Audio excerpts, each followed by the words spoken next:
त्याचा आज रिव्ह्यू तुमच्यासोबत आम्ही शेअर करत आहोत, ऑनेस्ट रिव्ह्यू. तर आम्ही पण ॲक्च्युली नवरा माझा नवसाचा फर्स्ट पाहिला होता आम्ही. फर्स्ट ही खूप लहान होती आणि मी पाहिला होता थिएटरमध्ये. मी थिएटरमध्ये नव्हता पाहिला, मी TV वर पाहिला होता. तर आज आम्ही सेकंड पार्ट पाहून आलो. आम्ही ॲक्च्युली असं हे ठेवून गेलो होतं की generally first part is more attractive than second किंवा अदर्स. हां, पण आम्ही तयारी ठेवून गेलो होतो की फर्स्ट पार्ट नेहमीच छान असतो, अव्वल असतो सेकंडपेक्षा. त्यामुळे जस्ट एक एंटरटेनमेंट म्हणून आपण बघायला जाऊया. म्हणजे असं काही फार हे असायला पाहिजे असं आम्ही काही हे केलं नव्हतं. तर आम्ही आज बघून आलो आणि आम्ही थोडेसे त्याचे रिव्ह्यू पण बघितले होते, कॉमेंट्स हो. वगैरे वाचले होते लोकांचे. हो. तर कॉमेंट्स बरेचदा आम्ही पॉझिटिव्ह कॉमेंट्स जास्त लक्षात घेतो निगेटिव्हपेक्षा किंवा ट्रोलिंगपेक्षा. तर त्या दृष्टीने आम्ही ह्याचा चांगला रिव्ह्यू देण्याचा प्रयत्न करू. म्हणजे आणि खरंच चांगला आहे पिक्चर. असा नाही आहे की बाबा ट्रोल करावा किंवा असं काहीच नाही आहे. तर आम्ही आम्हाला चांगले वाटले तेही सांगतोय आणि जे थोडंसं कमी जाणवलं किंवा हे नको होतं असं जाणवलं तर तेही सांग. First point is about casting. तर आम्हाला कास्टिंग वाईज सगळे छान आहेत, सुंदर आहेत. आधीचे जे कॅरेक्टर्स होते ते कॅरी फॉरवर्ड केलेत सगळे, काही नाही आहेत कॅरी. जसं की किशोरी शहाणे फर्स्ट पार्टमध्ये होती पण सेकंड पार्टमध्ये नाही आहे. आणि हे बऱ्याच लोकांना माहीत नसेल, त्यांना वाटत असेल किशोरी शहाणे ही फर्स्ट पार्टची म्हणजे लीडच साधारण होती, लीड ॲक्ट्रेसेसपैकी. पण यावेळेस ती नाही आहे, अशोक सराफ आहेत.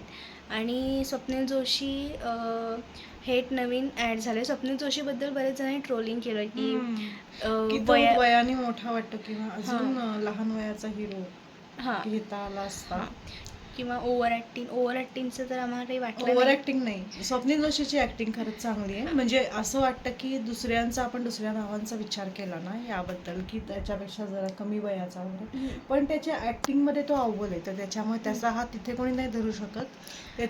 हा विचार कदाचित कास्टिंग करताना केला गेला असेल.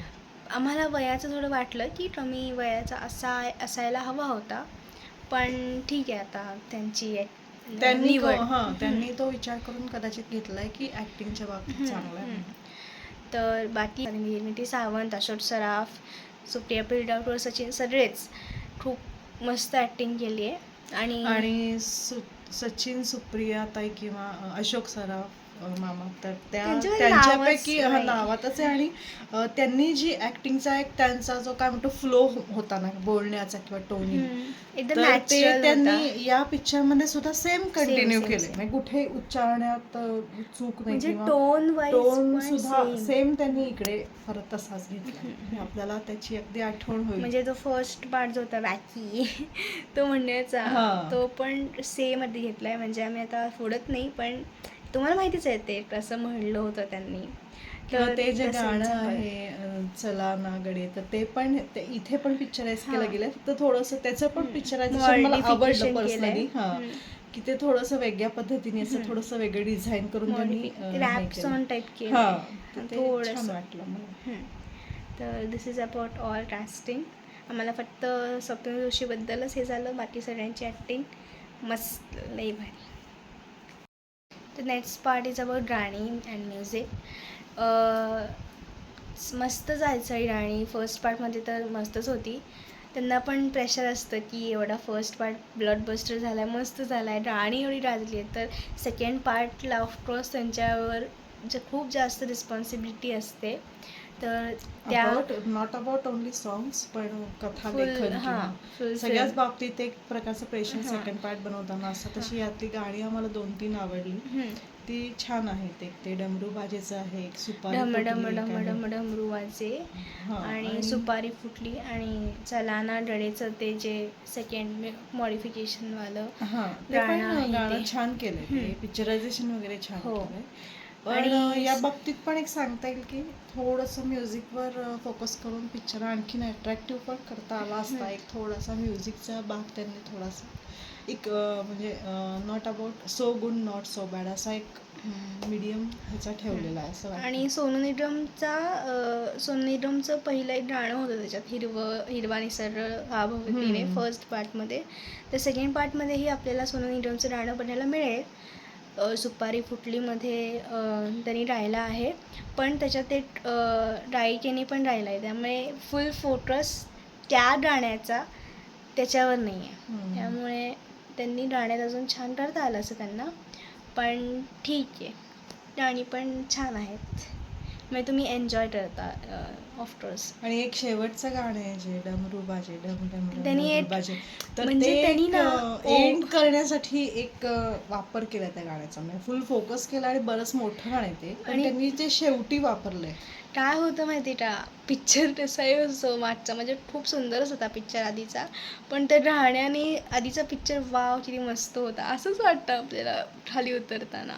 इतकं ते गाणं त्यांनी पॉवरफुल आणि एनर्जेटिक केलंय, बहुतेक त्यासाठीच त्यांनी ते लास्टला वापरलं शेवटचं असेल. गाणं छान केलं. हां, त्यामुळे तो पिक्चर असा छान उठून येतो जास्त. Last but not the list असा एक हां तो गाण्याची त्यांनी शेवटी थीम हां. छान ठेवली आहे, आणि पूर्ण पिक्चरचं एक जे कुठेतरी असं वाटतं ना की पिक्चर में हे राहिलं ते राहिलं, ते डोक्यात आपल्या आपण विसरून जातो, असं त्यांनी ते शेवटी पिक्चरायझेशन गाण्याचं छान आणि केलंय. कास्टिंगमध्ये सांगता येईल हा पॉईंट, किंवा या गाण्यांच्या सांगता येईल एक तुम्हाला अनएक्सपेक्टेड असं अनएक्सपेक्टेड असं नाही, एक्सपेक्टेड असेलच तुम्हाला ते एंट्री एक आहे आहे, शेवटच्या ते गाण्यात. तुम्ही बघा नक्की, जेव्हा पिक्चर बघाल तेव्हा तुम्हाला कळेल. तर ती एंट्री पण आम्हाला छान वाटली, पण लहान खूपच part आहे. खूपच छोटी, काही वाव नव्हता जास्त. तर तुम्ही ती बघा नक्की. तर थर्ड पॉईंट अबाउट कॉमेडी, जी फर्स्ट पार्टमध्ये खूप मस्त आपल्याला बघायला मिळाली, ह्याच्यामध्ये पण होती, पण काही खरं तर हा बाबतीत- पिक्चरच पूर्ण कॉमेडी या ह्याच्यातलाच आहे, पण काही कॉमेडी अशी Category वाटते की काही विनोद असे वाटतात की हा हे कळणाऱ्यालाच कळले फक्त, असे खूप छान विनोद आहेत ते खरं तर. आणि काही विनोद फारच म्हणजे काय म्हणून आपण त्याला काही अर्थ नव्हता किंवा कशासाठी केले आम्हाला हसूच आलं नाही, असे पण काही या प्रकारात मोडणारे पण पण विनोद ते होते. कमी आहेत, छान, म्हणजे टाईटही विनोद विनोद, निर्मिती चांगली आहे. हां टाईटही विनोद, पण टाईटही विनोद आउट ऑफ दी बॉक्स पण आहेत, पण टाईटही विनोद अगदीच हे आहेत, म्हणजे लहान बालिश म्हणू मुलालाही आपण, हसू नाही येणार त्याला असे काही आहेत. अर्थ नाही आहे हां, असं. त्यामुळे कॉमेडीला 5 आउट ऑफ 3.5 मार्क मिळतील. आणि अशोक सराफांचं खरं तर कॉमेडीचा त्यांचा म्हणजे बाज जो असतो तो कॉमेडीकडे असतो त्यांचा, पण या पिक्चरमध्ये कॉमेडी बरोबरच थोडंसं त्यांनी आपण म्हणू ना की एक भावुकता किंवा अशा पद्धतीची एक त्यांची अभिनयाची छटा इथे आम्हाला ते दिसली तुम्हाला आणि ती आवडली आणि पण आम्हाला. कधी बघायला मिळेल ते तुम्ही पिक्चरमध्येच बघा. खूप छान दाखवली आहे ती, पण कशी दाखवली आहे, काय दाखवली आहे, कशासाठी दाखवली आहे, ते तुम्ही पिक्चरमध्ये बघालच. आणि त्यांची ॲक्टिंग तर ती लाजवाबच आहे, म्हणजे त्यात हे बोलण्याचं नसतंच, शब्दच अपुरे पडतात. की आणि आपल्याला माहितीच आहे त्याच्यात सगळ्यांना. निर्मिती सावंत पण आहे. निर्मिती सावंतच्या ॲक्टिंगबद्दल पण बरेच जण बोलले की खूप छान आहे ॲक्टिंग तर त्यांची खूप छान आहेच, पण त्यांचा जो रोल आहे तो कमी भागासाठी वेळेसाठी आहे, तसा एवढा वाव नाही म्हणजे इंटरवल नंतर तर नाहीच आहे. फर्स्ट पार्टमध्ये आहे आणि थोडाच आहे जो काही म्हणजे. केलाय त्यांनी तो चांगला केला. हां. आणि नेक्स्ट बोलायचं म्हणजे तर त्यांचे जे ट्रेन त्यांचं मेन ट्रान्सपोर्टेशनचं हे यावेळेस, तर तिथून जाताना त्यांनी सीन्स दाखवलेत असे, तर ते ना आपल्याला वाटतं की छान समुद्रकिनाऱ्यावरचे दाखवावे, किंवा हिल स्टेशन नाही, पण कोकणात जाताना किती छान हिरवाई निसर्ग असते. छान आहे कोकणातला, हां, तर तो त्यांनी कोकण दाखवायला- रेल्वे जी दाखवली ती त्यांनी निसर्गावर थोडासा फोकस करायला होतं, किंवा ट्रेनचे जे सीन्स शूट करताना जे त्यांनी वेगवेगळ्या पद्धतीने शूट करता आले असते अजून अट्रॅक्टिव्ह पद्धतीने, ते त्यांनी थोडे केले नाही असं थोडंसं म्हणजे जाणवलं त्यांना आम्हाला. ट्रेनमधून प्रवास करताना वरून जे ड्रोन्सनी पिक्चर्स असतात ते घ्यायला खूप छान वाव होता, छान छान पिक्चर्स घ्यायला, पण त्यांनी असे म्हणजे वाळलेली झाडं किंवा थोडेसे खरं तर पावसाळ्यातलं शूटिंग असणार हे, पण मग ते असं का म्हणजे त्याचं काय आम्हाला. त्यामुळे त्याला पण अजून छान त्यांना हे करता आलं असतं, कारण ते मोठ्या पडद्यावर खूप छान वाटतं, त्यामुळे तिथे पण अजून त्यांना देता आलं असं त्यांचं. आणि आम्हाला यातला आणखीन एक खूप छान आवडला, म्हणजे जो बालगणेश दाखवलाय ती मूर्ती खरंच खूप सुंदर आहे. अतिशय आकर्षक अशी हो. मूर्ती आहे, पटकन लळा लावते ती आपल्याला, तर अशी खूपच सुंदर आहे. छान म्हणजे मूर्ती.